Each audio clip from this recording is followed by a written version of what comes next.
আসসালামু আলাইকুম, স্বাগতম আপনাদের সবাইকে। আশা করছি আপনারা সবাই খুব ভালো আছেন। আজকে কথা বলবো আইসল্যান্ডের ট্যুরিস্ট ভিসা নিয়ে। আইসল্যান্ডের ট্যুরিস্ট ভিসা করাতে কি কি ডকুমেন্টস লাগে। আইসল্যান্ডের এম্বাসি যেহেতু বাংলাদেশে নেই, তাই আপনারা সুইডেন এম্বাসি বাংলাদেশ থেকে আইসল্যান্ডের শর্ট টাইম ট্যুরিস্ট ভিসা করাতে পারবেন। এবং আপনাদের লাগবে যেসব documents: passport, all previous passport and visa copy, pictures, recent pictures 35x45 mm, Schengen visa application form fill up with signature, cover letter, invitation letter, bank statement, bank solvency, itinerary, travel insurance, round air ticket booking copy, hotel reservation copy, proof of fund, আপনার কোনো গাড়ি বাড়ি others asset থাকলে সেগুলোর valuation করি সেটা দেখাতে হবে।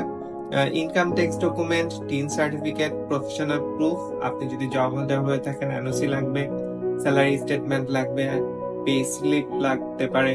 আপনি যদি বিজনেসম্যান হয়ে থাকেন আপনার বিজনেস হ্যাডপেট লাগবে, ভিজিটিং কার্ড লাগবে, ট্রেড লাইসেন্স এর নোটারাইজ ইংলিশ কপি লাগবে। আপনি যদি স্টুডেন্ট হয়ে থাকেন স্টুডেন্ট আইডি কার্ড লাগবে, leave letter from educational institute.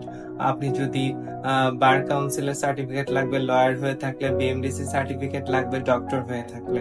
তাই আপনারা এইসব ডকুমেন্ট দিয়ে সুইডেন এম্বাসি বাংলাদেশ থেকে আইসল্যান্ডের টুরিস্ট ভিসা শর্ট টাইম করাতে পারবেন। সবাই ভালো থাকুন।